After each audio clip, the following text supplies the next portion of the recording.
Coming up today, stocks pull back. Could we see a bigger correction? What stocks will benefit from rate cuts? Does silver have further to go? Is the jobs market stronger than we think? Retail sales come in higher than expected. Will quarterly reporting end? And where is J Powell going to take us next? It's about to get interesting here, guys. Let's go.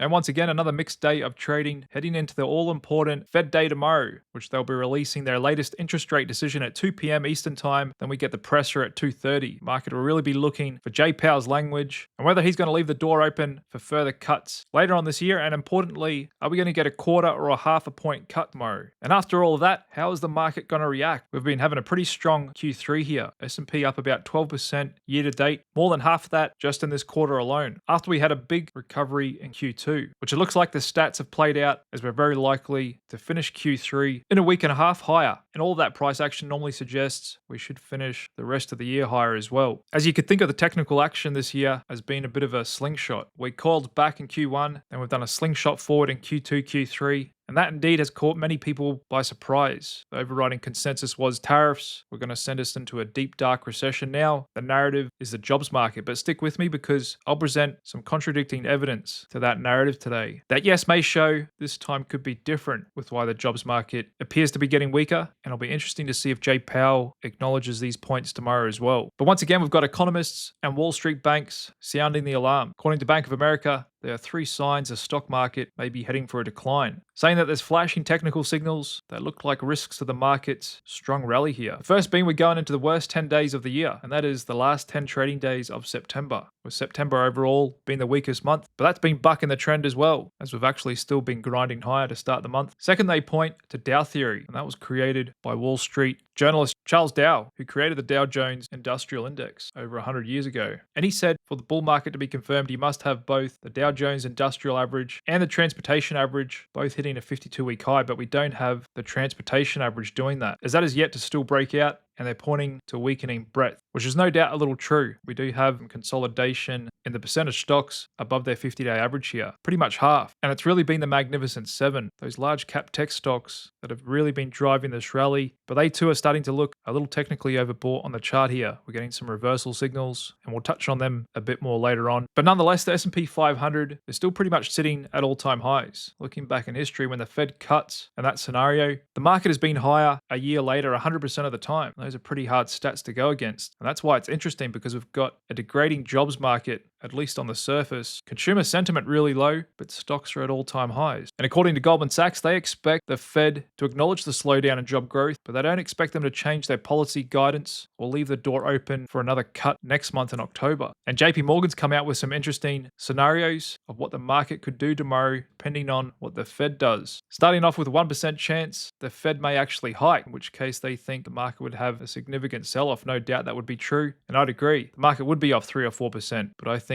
that's pretty much near 0% chance of happening. They give a 4% chance that the Fed could remain on hold, in which no doubt the market definitely sell off probably 2% or even more, and that would come as a real surprise. The second most likely scenario they think will happen tomorrow is we get a hawkish quarter point cut, in which they think stocks would be flat or down about half a point, which I agree with as well. If J Powell just tosses the market a bone and says, here's your cut, but don't expect any more, I don't think the stock market would like that. They think the most likely scenario, coming in at 47.5% odds, is we get that dovish quarter point cut, which they think the S&P will gain half a point to 1% tomorrow in that case. And so that's what I think is most likely as well. Although I wouldn't be surprised if we get a bit of up-down movement after the press conference, confirming J Powell's language and forward guidance, then we might just end flat, as the market has been rallying going into this, and we could still see a sell-off after that. Their third most likely scenario, which for sure we can't rule out, is we get a big half a point cut. Interestingly, JP Morgan thinks in that scenario, the S&P could lose between 1.5% to gain 1.5%. Quite a wide range of a potential outcome there. And that's what would be really interesting, because if they did do a big cut, it would be because they're worried about the jobs market, which could cause stocks to sell off and concern. But I would suspect that dip may get bought, because I don't think the stock market's all that worried about the labor market. And just looking at Fed Fund futures, they've pretty much priced it as a lock. We're going to get a quarter point cut. Still only a small chance that we're going to get a 50 basis point cut. And that's pretty much where prediction markets as well. Just looking on Polymarket here, 94% chance, quarter point cut, 5%, 50 basis point cut and just sharing an update on my positions going into that. I neutralized the outcomes coming into this week, so I've got equal win on whether we get a quarter point or a half a point cut, and I've actually already booked some profits in both scenarios here. As I averaged into a quarter point cut at 51%, and just looking at the big cut, I averaged in at 4.6%, and like I told you guys last week, I was taking profits as the odds shot up to 15%, so I've already booked a bunch of profits on that, and I'm kind of covered either way. The only way I'd really lose is if they didn't do any cut, which would be a huge surprise to me and the market. And so I definitely wouldn't rule out a bigger cut. I might even give that a 10% odds, because the Fed really should have cut in July. They actually had dissent amongst Fed members for the first time in almost 20 years. Not everybody in Jay Powell's team was on board with staying on hold. Jobs numbers have significantly weakened in that time. Massive downward revision. US economy actually lost jobs in June. And look at this big move in the dollar today. And typically a country's currency will move in the same direction as its interest rates. And that to me suggests, A, we should be definitely getting a cut, but there could be the possibility of a 50 basis point cut or a really dovish cut. Jay Powell says we could go again next month, and we've had quite a fall in government bond yields as well. Looking at the 1 year at 362, massive gap with where the Fed's currently at, and so that too is pointing towards some dovish actions tomorrow. And so as many of you know, I believe the Fed has been behind the curve, inherently reactive to lagging data. And so if the Fed does cut by 25 basis points, I think we may get a little bit of a relief rally, but maybe followed by a sell-off, as a modest cut can often disappoint investors seeking more robust stimulus, along with potentially doubts about what the Fed may do next. But if the Fed did cut by half a point, I think the market could rally, maybe after a sell-off, interpreting the Fed's action as stronger commitment to support economic growth and risk assets. But if we got that tail risk, no cut, that would be massively controversial. I think stocks would come off hard, but I just don't see how Jay Powell could justify that. So watch out for Jay Powell's language tomorrow, whether it's a dovish or hawkish cut, how pessimistic he is on the labor market, and any signals of more cuts to come. That's really what the market will be looking for tomorrow. But like I said, we are a little stretched here going into it. And the VIX one-day index has popped up going into it a bit above 16, suggesting the S&P 500 should move up or down by 1% tomorrow. But then again, no matter what happens tomorrow, we could get that sell-off and pullback. The market has been on a tear for a few months, and it could be a case of buy the rumor, sell the news, as stocks could have been getting excited, looking forward to rate cuts. We had a good bounce back in Q2, a good Q3. Maybe this will be the event that causes a little profit taking and we get some of that soft September seasonality, or at least consolidate. But after that reaction and digestion of what happens tomorrow, what stocks could benefit from Fed rate cuts? Well, I agree with Citigroup. As usual, it's normally growth stocks, long duration assets, and those that are borrowing to grow, decreasing the cost of capital, those sensitive to the consumer, discretionary, retail, and of course tech stocks, but also more in general, small caps can be quite interest rate sensitive. And it'll also be interesting to see how precious metals react tomorrow. Gold as well could have a pullback, as that may have been front running some cuts. It's currently on track for the best year since 1979, up almost 40% year to date. It's having a monster year, and no doubt that's getting a little technically stretched here as well. But it's not just rate cuts. Many investors still worried about tariffs, geopolitical tensions, and of course the potential for more rate cuts due to a weakening jobs market. And then there's still chatter of stagflation fears as well. Inflation picking up, but not economic growth. And that's likely spilling over to silver as well, with it having a monster quarter, really catching up to gold here. And silver's got something that gold doesn't, and that's a lot of actual industrial use case, especially for future technologies, electric vehicles, solar panels, not to mention coming off near record lows and the relative valuation to gold. And in fact, adjusting for inflation, silver would have to go to above $70 an ounce to take out those 2011 highs, but it would have to go above $200 an ounce to take out those 1980 highs, as there was a huge rally and bull market in gold and silver in the late 70s, thanks to a spike up in inflation back then, largely due to the oil embargo and the states being much more reliant on the Middle East for oil back then. And there's a look at the iShares Silver Trust. Still not all that big, relatively speaking, bit over 20 billion assets under management, whereas the largest gold ETF has 114 billion assets under management. But one industry silver is playing more and more of a role in is in batteries, which have been used for a long time, but more and more so in the more high-end stuff. There's a lot of big development happening in the battery industry, and that sector's been performing well of late, like we can see here in the lithium and battery technology ETF. And I actually just invested in a small cap battery stock yesterday as part of my stock pick service. And that's because I think battery technology is going to become more and more important, not just in electric vehicles, but increasingly more consumer electronics, grid storage, drones, electric vertical takeoff aircraft, defense applications, and also potentially robotics. I think the total addressable market, the TAM, for new age batteries is massive in my opinion. And so this is definitely an interesting ETF to keep an eye on. And I thought I'd share with you guys a bunch of new ETFs to hit the market recently. First off, the Digital Asset Debt Strategy ETF under ticker symbol DADS. And this fund invests in debt securities from issuers involved in digital asset related activities like mining, asset holdings, payments, infrastructure, and semiconductor companies. And that's having a really good week. Another one, the Defiance AI and Power Infrastructure ETF. Invested in companies involved in decentralized energy, electric grid equipment, nuclear and battery technology, data center operations, and AI computing hardware, as there's very much a boom in AI related infrastructure. So this is another way to play it. One fund that's been performing really well this year, even though it only came on to the market back in April, the HFGM, short for Hedge Fund Global Macro, one of the most popular strategies used by hedge funds. And they seek to replicate what a lot of hedge fund global macro strategies do. And they take both long and short positions in 10 to 30 ETFs and futures. And so the global macro strategy looks at all asset classes, stocks, bonds, real estate, commodities, currencies, studying economics, government actions, trends. And that strategy can have really low correlation with the overall stock market. And once again, a tiny fund, only 42 million assets under management. Another interesting fund that just came onto the market, although it's still quite tiny and low liquidity. Nonetheless, it's out from BlackRock, and that's the iShares International Equity Factor Rotation Active ETF. And I've seen research to support the strategy behind this fund, and they use a unique model of allocating to the best investment factor based on recent momentum in that factor, looking at the factors momentum, quality, value, size, and volatility. And there's a famous investment research paper called Momentum Everywhere, and that shows that there's even momentum in investment factors that can be predictive of forward returns. And also some of the best performing ETFs this year are what I call financial celebrity ETFs. Guy we all know, Tom Lee from Fundstrat,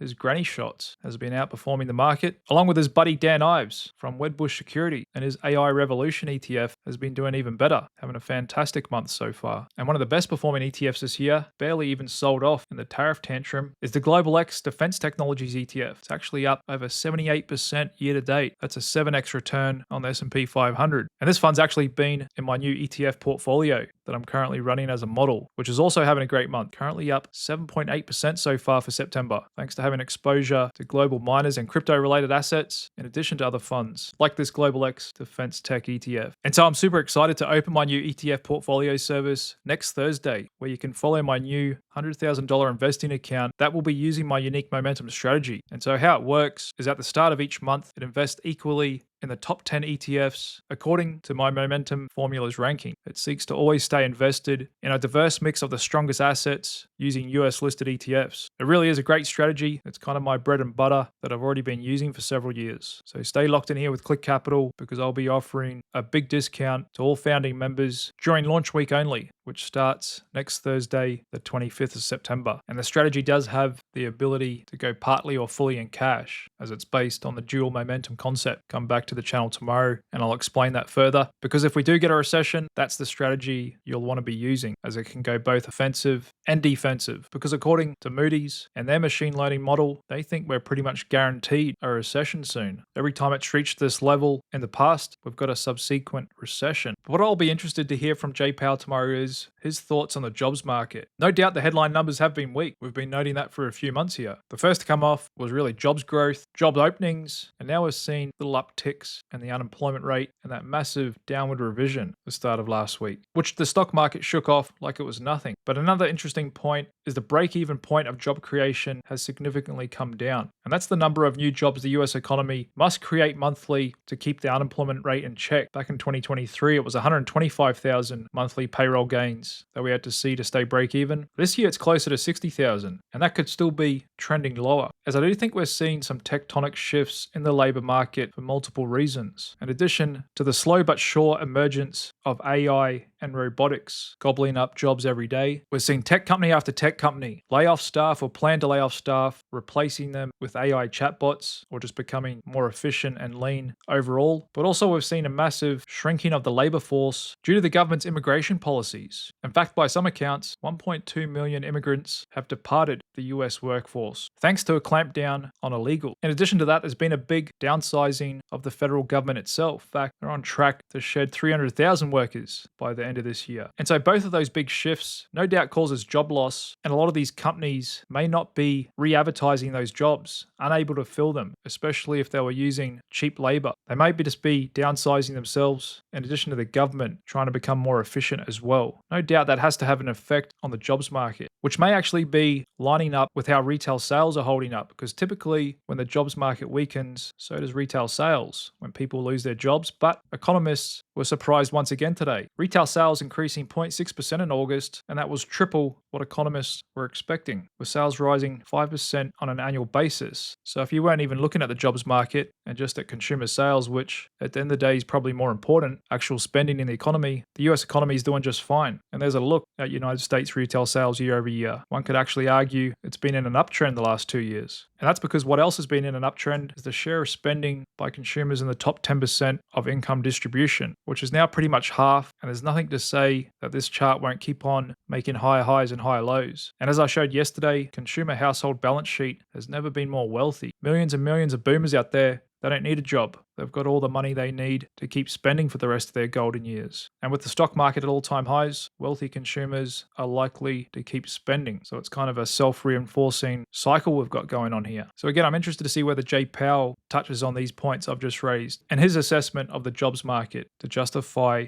his next move on interest rates, because he's very likely to cut. Only question is by how much, not only this month, but next month in October and December. And all these wealthy boomers and the $7 trillion sitting in money market funds is going to start yielding a lot less. Maybe a lot of that money goes shopping around for a higher yield and finds its way into the stock market. Maybe some soft sectors like REITs get an uptick. There's no doubt plenty in real estate have been waiting all year for some rate cuts. So make sure you come back tomorrow and I'll break it all down for you, along with the market's reaction and my thoughts on what we hear from Jay Powell. Just moving on, the president has given indication that he wants to scrap quarterly reporting for companies, instead moving to a semi-annual basis every 6 months. Scott Bessent thinks that'll be good news for investors, and so it's a little controversial, can be looked at both ways. Some of the positives is it reduces the cost for companies to go public and stay public, having to deal with reporting 4 times a year. It removes the short-term nature of the stock market, companies living and dying based on their last quarter. On the other hand, it can reduce transparency and the ability for analysts to forecast how companies are doing. And in fact, most of the rest of the world, UK, Europe, Asia, even down under, only report twice a year, every 6 months. But this is definitely not guaranteed to happen. The SEC is currently looking at it. I think the best thing to do is to give companies a choice. If they want to report quarterly, as some companies should be in closer touch with investors, they may have more volatile businesses, could have the option to do that. But other companies that want to stick to a more of a long-term view, don't want all the work and cost involved with reporting every 3 months, they should have the option to report twice a year. So this will be a subject for debate over the coming months, and it'll actually be a bit of a pushback on the short-term nature of the stock market these days. Also interesting to see, Polymarket has just opened markets for stock earnings, which you can actually trade on a simple yes or no on whether they beat the quarterly earnings per share estimate, which is no doubt very appealing to many in the market, because quite often you can nail whether the company beats or not, but what the stock price does can be a completely different thing. And overall, it's just another good way to price markets. We can see what the odds are of a company beating or not according to the market. That's why I think prediction markets are going to continue to grow and grow. It's not just pure gambling, but it's another way for markets to price just about everything in the world. And that way, all of us, including the media, can have a more realistic idea on the expectations of anything. For example, in politics, traditional media polls have been massively wrong, especially the last 10 years, whereas prediction markets were way more closer to reality. And that's why I think overall they're a good thing, although they're still very early days, plenty more growth ahead of them. And I think they're largely going to replace the traditional sports books where you're betting against a house. Prediction markets operate just like the stock market with their limit order book, and there's no size limits on them. And that's part of the reason I put on a bearish options trade on DraftKings last week, because I think they're in the firing line due to the rapid growth in prediction markets like Polymarkets and Kalshi. Being a traditional sports book, many players are slowly figuring out they can get way better odds playing sports on prediction markets, and a lot more fair and transparent as well. And also just following up on my deep dive into BlackBerry, which I did last Friday. Stocks bounced up this week, reclaiming its 200-day moving average. We actually get to hear earnings from them in a week and a half, which I'll break down here on the channel. Otherwise, just looking at sector breadth going into tomorrow, pretty weak across the board up the front here. It's actually energy holding up the best. One of the best performing sectors there today, along with the oil and gas sector. Hasn't really been talked about a lot lately, up over 3%, even though crude oil is still bumping around $64 a barrel. And just looking at some other assets, Bitcoin holding ground above the 50-day VWAP. Ethereum still consolidating below all-time highs, and I'll really be paying attention to what the dollar does tomorrow, sitting at this support zone, along with the reaction in bonds. I've had a really good run up in TLT the last couple of weeks. That could pull back tomorrow as well. Along with the Mag 7, we'll see what reaction we get on some of these big stocks like Tesla. It's had a monster last week. A little stretched here in the short term. And so tomorrow afternoon, 2:30 p.m., the press conference from Jay Powell. Expect a little bit of volatility coming out of that. Otherwise, I'll be back here again to break it all down after close and let you know my thoughts on everything that's happened. Thanks very much for staying locked in with Click Capital. My name's Jared, and I'll see you back here again this time tomorrow. Cheers.